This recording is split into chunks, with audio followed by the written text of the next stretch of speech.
नमस्कार। कार्यक्रम white paper में आपका स्वागत है। मैं हूं विनोद कुमार। दर्शकों, बड़ा खुलासा हुआ है कि 2024 में 75 आतंकवादियों को सुरक्षा बलों ने न्यूट्रलाइज किया था, यानी मार गिराया था, ढेर किया था। लेकिन उसमें से 60% आतंकवादी पाकिस्तानी हैं। तो आप अंदाजा लगा सकते हैं कि कहीं ना कहीं इन्फिल्ट्रेशन भी हुई है और कहीं ना कहीं उनके वेल विशर भी JNK में बैठे हुए हैं। अगर 60% मारे गए आतंकवादी पड़ोसी मुल्क पाकिस्तान से ताल्लुक रखते हैं, तो इसमें दो चीजें बिल्कुल खुलकर के सामने आती हैं कि उनको यहाँ पर आश्रय भी मिल रहा है, और साथ ही साथ आपको बताते चले कि कहीं ना कहीं कुछ लूप होल्स भी है, यहाँ से वो इन्फिल्ट्रेट करके आ रहे हैं। अच्छी बात यह है कि आतंकवाद में गिरावट आई है। गृह मंत्रालय हो, रक्षा मंत्रालय हो, वक्तन वक्तन इस बात की तस्दीक करता है, पुष्टि करता है कि आतंकवाद में कमी आई है। लेकिन अच्छी बात यह है कि इस पूरे साल में 29 नवंबर की रात है इस वक्त, अभी तक जो फिगर हमें आ रही है, 4 ही युवाओं ने आतंकवाद का दामन थामा है, यानी आतंकवाद के साथ जुड़े हैं। लेकिन आपको बताते चले 75 आतंकवादी 2024 में 29 नवंबर तक मारे गए, जिसमें 60% जो है पाकिस्तानी हैं।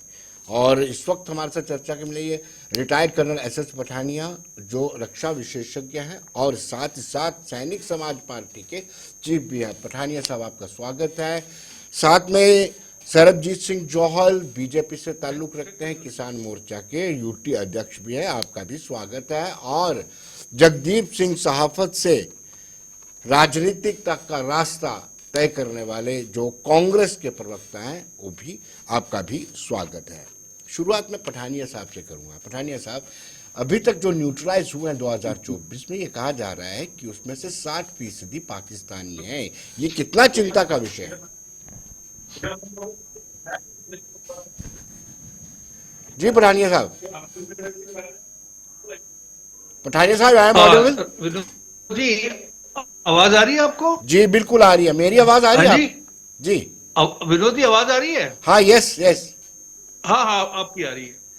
मैंने कहा तो मैं अभी देखिए तक। विनोद जी, अगर आपने जो भी डाटा शेयर किया है, जी अभी ये जो आप बोल रहे हैं कि ये जो 75 आतंकवादी मारे गए थे, उसमें 60% जो है वो पाकिस्तान के हैं। जी तो इसको अगर हम एनालिटिकली देखें तो ये एक अच्छा साइन है, जी क्योंकि हमारे जो लोकल यूथ है उसकी रिक्रूटमेंट नहीं हो रही है।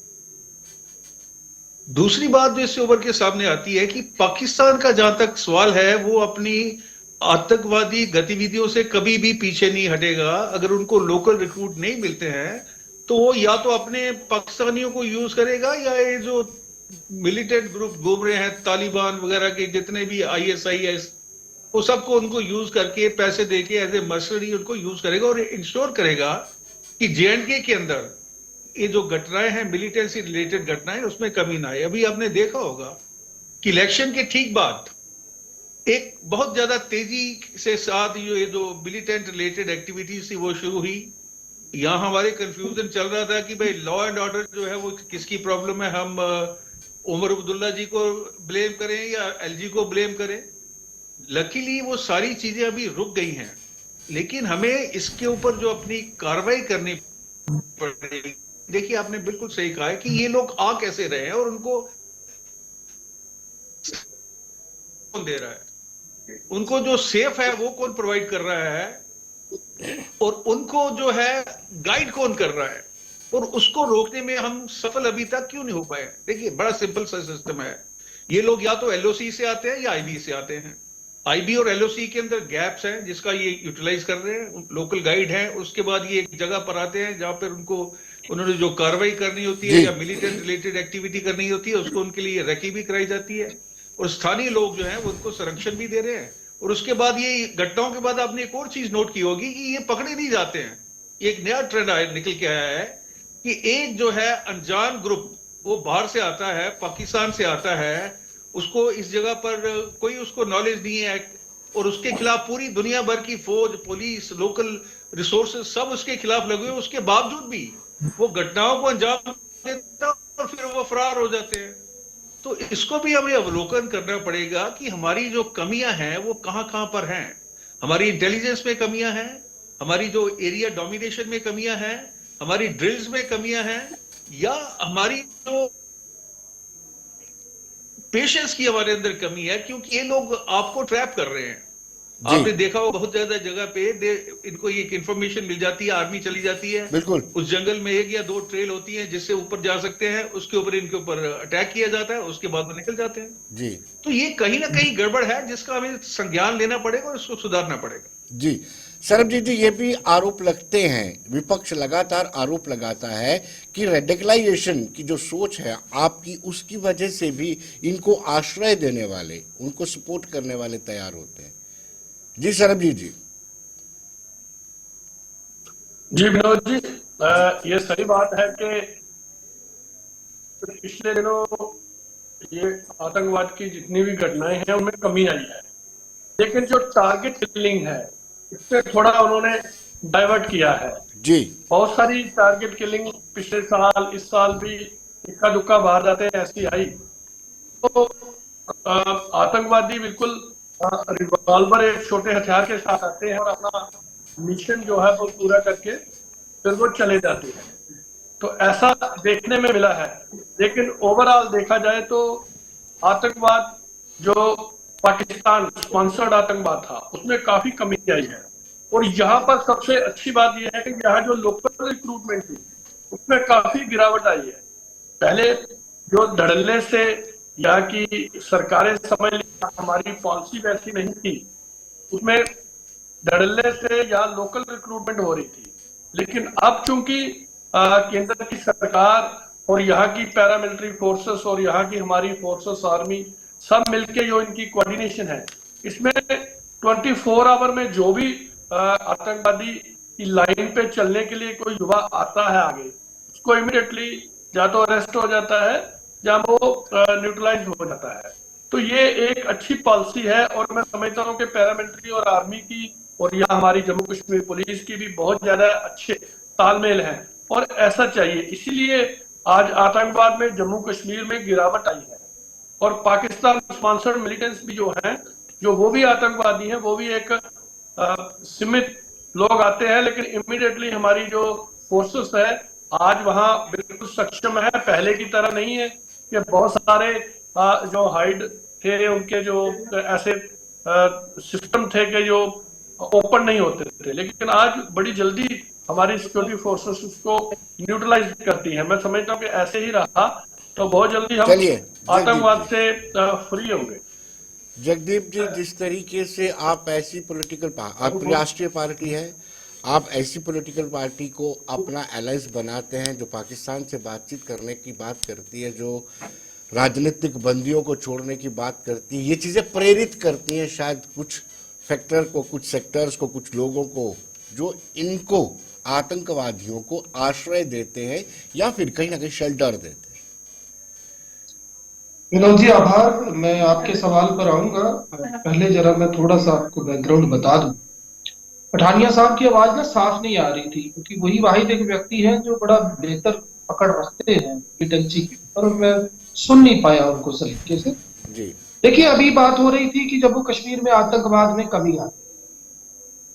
9 जून रियासी, 10 जून कठुआ, 11 जून डोडा, ये 3 डेट्स मैं आपको बता रहा हूं। और अगर ओवरऑल आप बात करेंगे तो जो आतंकवाद की विश्व गुरु ने कश्मीर से उखाड़ने का दावा किया था, वो जम्मू में किस तरीके से पनपी और उसके पीछे की वजूहात जो, खास तौर से जब ये बात कही जाती है कि सिक्योरिटी फोर्सेस ने बहुत बढ़िया काम किया, निश्चित तौर पर किया, लेकिन इन सिक्योरिटी फोर्सेस के पीछे जो लोग ब्यूरोक्रेसी में बैठे हैं वो कौन? क्यों यूनिफाइड कमांड के तहत बने हुए उस सुरक्षा ग्रिड को तोड़ दिया गया जिसमें तमाम एजेंसी मिलकर काम कर रही थी ऑपरेशन ऑल आउट के दौरान? क्यों एकाएक लिथियम मिलने के बाद रियासी में जो आतंकवाद का रुख था वो जम्मू खित्ते की ओर मुड़ गया? और क्यों पीर पंजाल से लेकर वादिये चिनाब तक? आपको याद होगा विनोद जी, ऑपरेशन सर्प विनाश के दौरान जब हम कवरेज किया करते थे, एमओडी लेके जाती, किस तरीके से उन पहाड़ियों को पुंछ की जो चोटियां के साथ लगती थी खाली किया गया था, और एकाएक एक वक्फे के बाद, करीब करीब 14-15 साल के अंतराल के बाद जिस तरीके से अम्बुश लगाकर हमले पुंछ में हुए, मेंढर में हुए, टोडा में हुए, आप बनी बसोली का इलाका देख लीजिए, कठुआ देख लीजिए, कितने ऐसे आतंकी अप्रत्याशित हमले हुए जहां पर सीधा और जी जी साफ समझ में आ रहा था कि कहीं ना कहीं हमारा जो सुरक्षा चक्र है, जो हमारी इंटेलिजेंस है, वो जी। बड़ा फेलियर था। जगदीप जी दूसरी एक बात, मिनट के लिए मैं आप, यहाँ एक और सवाल जगदीप खड़ा जी, करके, जगदीप जी कुछ क्षणों के आपकी लिए आवाज आपको, नहीं आ रही विनोद जी, जगदीप जी कुछ क्षणों के लिए आपको विनोद जी आपकी रोकूंगा, आवाज नहीं आ रही मुझे। कुछ क्षणों के लिए आपको रोकूंगा, वापस लौटता हूं एक छोटे से ब्रेक के बाद। स्वागत है और मैं बात करूंगा जगदीप जी से। जगदीप जी कुछ सुरक्षा ग्रिड, सिक्योरिटी ग्रिड को लेकर के चर्चा कर रहे थे जी। एक बड़ी अहम तरीन बात फिर से बता दूं, दरअसल दिक्कत क्या है, ऐसा नहीं है कि मैं विपक्ष से हूं तो मतलब हर मुद्दे पर हम क्रिटिसिज्म करेंगे, ऐसा नहीं है। अभी जब आतंकियों की संख्या आप बता रहे थे गुरुग्राम में, तब ये नहीं बताया गया होम डिपार्टमेंट की तरफ से कि कितने जवानों की शहादत, जी पहली बात। दूसरी बात, फाइनेंशियल एक्शन टास्क फोर्स ने जब पाबंदियां लगाई पाकिस्तान के तमाम बड़े मिलिटेंट ग्रुप्स में, जिसमें जैश ए मोहम्मद है, लश्कर ए तोयबा है, तो इन्होंने नए फ्रंट बनाए, टीआरएफ बना, एंटी पीपल फासिस्ट मूवमेंट बना। अब मुद्दे की बात यह है, जो मैं कहने की कोशिश आगे भी कर चुका हूं, कि ब्यूरोक्रेसी में जो लोग ऑपरेशन ऑल आउट के दौरान बैठे, मैं नाम लेकर बोल सकता हूं, एडीजीपी रहे विजय कुमार, बाकमाल पुलिस ऑफिसर थे, उनका जो तजर्बा था मिलिटेंसी को लेकर, उसको किसी उदाहरण की जरूरत नहीं। लेकिन उसके बाद स्थितियां क्या बनी, मतलब ऐसे लोग बैठे हैं जिनको असल में इस मिलिटेंट ग्रुप की क्या आइडियोलॉजी है, उसका पहनावा क्या है, अहले हदीस क्या है, बहादी क्या है, सल्फासी क्या है, देवबंदी क्या है, और ये तमाम जो सेगमेंट्स के मुस्लिम स्कूल है, उनके काम करने का तरीका कैसा है, ये किस तरीके से ओवरग्राउंड वर्कर्स को नर्चर करते हैं, किस तरीके से इनको पैसा मिलता है, उसमें ड्रग्स का इस्तेमाल कैसे हो रहा है, और सबसे बड़ी बात, जो लॉन्चिंग पैड पर मिलिटेंट्स बैठे हैं उनकी ट्रेनिंग कैसी है, उनको हथियार कैसे मुहैया करवाए जा रहे हैं, क्यों आज चाइना के वो इक्विपमेंट जो यहाँ पर हम इंटरसेप्ट ही नहीं कर पाते, क्योंकि उनका जो कनेक्शन है वो सीधा पाकिस्तान है। तो मिलिटेंट मसलन जम्मू कश्मीर में एक्टिव है और बात करना चाहते हैं, तो पहले सिग्नल पाकिस्तान जाएगा, फिर दूसरे के पास जाएगा। जी क्यों ऐसी इन्होंने वो गॉगल्स जो है वो कहां से इनको मुहैया हो गई, जो नाइट विजन है, जो पहले नहीं थी, बड़ा हाईली इक्विप्ड इक्विपमेंट है। इसके साथ साथ जिस तरीके की हथियार ये लोग आज यूज कर रहे हैं वो सब चाइना मेड है। तो मेरा कहने का कुल तात्पर्य ये है कि जब तक, मैं एक आखिरी उदाहरण देके बात पूरी करूंगा। जी जी हम सब जानते हैं सन ऑफ साइल थे राकेश बलबाल, जिन्होंने पुलवामा एनकाउंटर हमले की जो है वो जांच की। जी अगर एक मर्तबा उस वक्त रा का डिजिटल डिपार्टमेंट या रा का वो डिपार्टमेंट जो डील करता है इन तमाम तरह के उपकरणों को, अगर वो उस खराब हुए तबाह हुए मोबाइल में से वो तमाम डाटा नहीं निकाल पाता जो क्लाउड में था उस मोबाइल के, तो हमें तो पता ही नहीं चलता कि वो कौन मिलिटेंट था, कहाँ उसकी ट्रेनिंग हुई, कौन उसकी माशूका थी, कैसे वो आया, कैसे गाड़ी ली, कैसे उसने गिल्टन की छड़े मुहैया करवाई। तो ये बड़ी बातें हैं, इसके बारे में मुझे लगता है मौजूदा सरकार जी सही से कनक काम पठानिया, आपने कहा कि ये अच्छा पॉजिटिव संकेत है कि 60% जो मारे गए आतंकी हैं वो पाकिस्तानी हैं, और जो रिक्रूटमेंट में सिर्फ 4 लोग ही युवा जो हैं आतंकवाद की तरफ गए हैं। जी कनक पठानिया। देखिए विनोद जी, मैं आपको अपने पर्सनल एग्जांपल से बता रहा हूं। मैं 95-96 में उड़ी में था एलओसी के ऊपर, और जब मैं गांव वालों से बात करता था तो उस समय इनके लश्कर जाते थे, मतलब 100 का ग्रुप, 200 का ग्रुप, 50 का group, they used to cross the LOC, take training there and come back. That was the degree of check which we had. कोई कंट्रोल नहीं था। अभी इस समय की हम अगर बात करते हैं तो जो पॉलिसीज इन वोग है उसे एक जो पॉजिटिव चीज निकल के आ रही है कि युवा वर्ग के अंदर जो मिलिटेंसी के लिए जो इनके पास जुनून था या जिहाद था वो आस्ते आस्ते कम हो रहा है और इनका परसेप्शन बदल रहा है, क्योंकि इनको पता है कि ये जो रास्ता का अख्तियार करके देख लिया और उससे कोई रिजल्ट मिलने वाला नहीं है। So probably that realisation has set in. दूसरी बात यह है, कभी कभी मेरे को ये लगता है कि is Indian government serious in eliminating the militancy? I have my doubts and I have my own reservation on that account. या तो हम सक्षम नहीं है, इतना बड़ा देश अगर अपनी एलओसी और आईबी की हिफाजत नहीं कर सकता है, इंटरनल जो एलिमेंट्स बैठे हुए हैं, जो उनका सपोर्ट कार्डर है, उसको एलिमिनेट नहीं कर सकता है, तो then something is terribly wrong.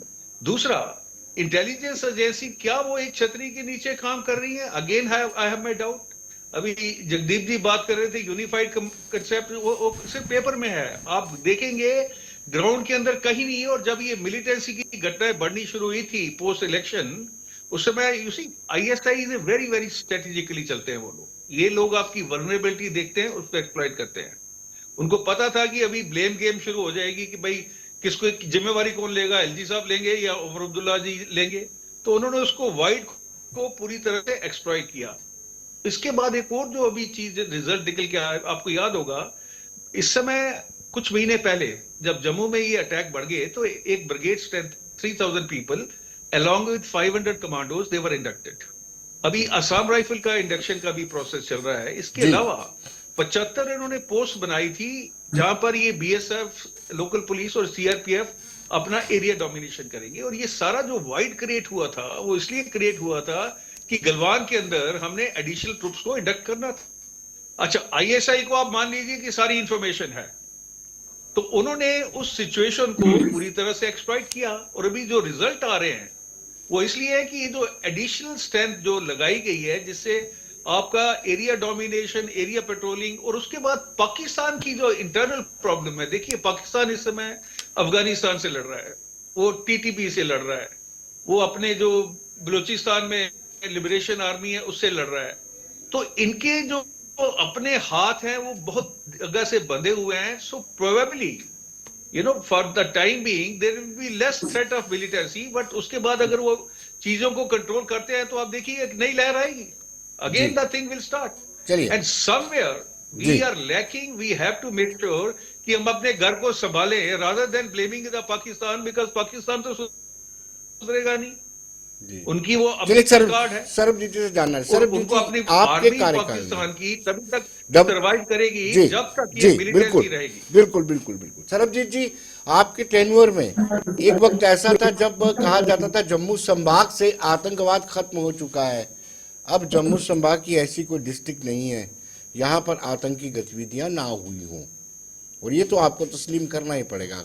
भले आप उसको हाइब्रिड टेररिज्म की बात कहें या सिलेक्टिव किलिंग की बात कहें, लेकिन आतंकवाद तो हुआ है जम्मू प्रोविंस में। जी सरबजीत जी। जी विनोद जी, बिल्कुल आपने सही कहा कि इक्का दुक्का वारदातें पिछले दिनों नो डाउट के हुई। देखिए, हम कहें कि आतंकवाद जो है बिल्कुल जड़ से मिट गया है, तो वैसा कहना उचित नहीं होगा। लेकिन जब भी ये इनके कोई आका कोई पीछे से या यहाँ जो इनके गुप्तचर हैं, ये लोग कभी ना कभी वारदात जम्मू में, पहले कश्मीर में ज्यादा होती थी, अब 2-4 बार पिछले दिनों इलेक्शन के ड्यूरिंग इलेक्शन उसके बाद यहाँ पर भी वारदातें हुई। और इनके पाकिस्तान आर्मी के भी उसमें जवान पाए गए जो कठुआ में वारदात हुई। तो ये नो डाउट के हम कहें कि बिल्कुल क्लीन हो गया है। लेकिन जो भी आतंकवादी ट्रेनिंग लेके आता है, पाकिस्तान से घुसपैठ करता है, या जहां का भी अगर कोई नौजवान रिक्रूटमेंट करता है, तो हम दावे से कह सकते हैं कि हमारी जो सिक्योरिटी फोर्सेस है, अब उन्होंने एक चैलेंज किया है कि 24 आवर नहीं तो 36 आवर में हमें पता चल जाता है, तो बहुत जल्दी वो उस आतंकवादी को या तो अरेस्ट कर लिया जाता है या ऐसा किया जाता है। पाकिस्तान के हालात पे भी ये ढांगरी वाला, उसके हालात ढांगरी वाला अभी इस स्पष्ट नहीं किस्म हो की पाया। दुर्दशा विनोद जी करने में भी भारतीय जनता पार्टी का हाथ है। आज भारतीय जनता पार्टी की जो एक स्ट्रेटेजी थी, जो फॉरेन की पॉलिसी थी, यहाँ लोग कहते थे कि यहाँ नोटबंदी हुई, उसका भी असर पड़ा है पाकिस्तान पे। आज वहाँ आटे का भाव देखिए कहाँ पहुंचा है, वहां पर इतनी मारोमार है और वो अपने ही जाल में फंस गया। आज अफगानिस्तान के साथ उसके झगड़े हैं, बलूचिस्तान में झगड़े हैं, लेकिन फिर भी वो कभी बाज नहीं आता है। और यहाँ भी बहुत सारे आका उसके छुपके बैठे हैं और कुछ पॉलिटिकल पार्टियां भी अंदर गति ऐसी बातें करती हैं। आपने देखा होगा पिछली बार भी जब भी इलेक्शन आती है, कांग्रेस से कोई बड़ा नेता पार्टी से अपील करता है कि भाई भारतीय जनता पार्टी हारनी चाहिए। मतलब इस किस्म जो इनकी मानसिकता है वो हमेशा दिखती है। और कश्मीर में भी ऐसे लोग हैं जो 1-2% जो नहीं चाहते हैं कि यहाँ अमन हो, वो नहीं चाहते हैं कि यहाँ आज इतना टूरिज्म बढ़ा है, नौजवानों को रोजगार मिला है, ये सब भारतीय जनता पार्टी और केंद्र की सरकार की जो स्ट्रेटजी है उसकी हुआ है। और ये पुलवामा कहते हैं, पुलवामा के बाद जो माननीय प्रधानमंत्री जी ने चलिए जगदीप जी आप बताइए, ये उसी का नतीजा है। नोटबंदी को भी आतंकवाद के साथ जोड़ते हैं, आतंकवाद में आई गिरावट पर नोटबंदी का भी असर कहते हैं। तो इस किस्म की हालात जो है वो भारतीय जनता पार्टी ने विनोद जी जी इससे भद्दा मजाक और क्या होगा, सतर्क है। और भाई बस करो ना, हो गया टाइम आपका। आतंकवादी यहाँ घुसता है उसको इमीडिएटली चलिए जगदीप जी आप बोलिए। जाता है इस किस्म की पॉलिसी के साथ करेंगे तो मैं बोलूंगा ना। चलिए जगदीप जी, शरद जी, जगदीप जी, जी जगदीप जी। इससे घटा मजाक और क्या होगा कि नोटबंदी से आतंकवाद में फर्क पड़ा और वो भी पाकिस्तान में रेट जो कीमतें बढ़ गई। अगर ऐसा था तो भाजपा ने अपने किसी चुनाव प्रचार में नोटबंदी को अपनी उपलब्धि क्यों नहीं बताया। और विनोद जी मैं एक बात और बताऊं, ये सच है, पाकिस्तान में आज जो पीओके की मैं बात करूं, बारूद के उपलब्धियां हैं, कितनी उपलब्धियां हम बीच में मैंने इंटरप्ट आपको नहीं किया है और मैं चाहूंगा कि बीच में आप भी बोलिए आप उसका जवाब देते हैं, इसलिए मुझे कहना पड़ रहा है। नोटबंदी के कारण की कमर टूटती है।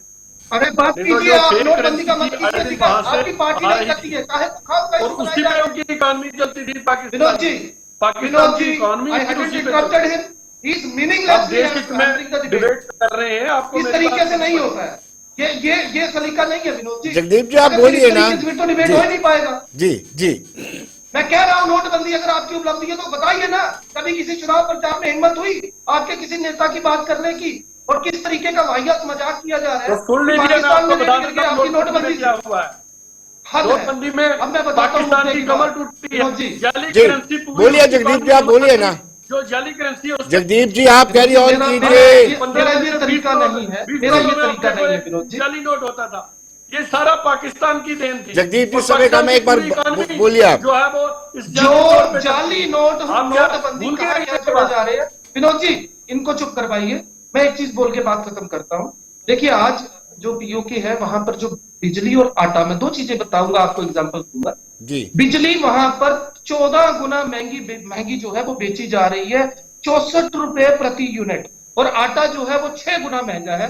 मतलब कहने का ये कि पीओके के लोग जो है वो दोहरी मार झेल रहे, बावजूद उसके, अब मैं ये कुछ सुरक्षा कारणों के चलते खुलकर नहीं बोल पाऊंगा, पठानिया साहब समझ गए होंगे, वहां पे अगर हम चाहते तो हालात ऐसे बना सकते थे कि पाकिस्तान को वहीं पे फुर्सत। जगदीप जी क्षमा चाहूंगा, जगदीप जी क्षमा चाहूंगा, समय इजाजत नहीं दे रहा है। जगदीप जी बहुत बहुत शुक्रिया, पठानिया साहब बहुत बहुत शुक्रिया, जौल साहब आपका भी बहुत बहुत शुक्रिया। तो दर्शकों आप बने रहिए देश दुनिया की खबरों के लिए और मुझे दीजिए इजाजत।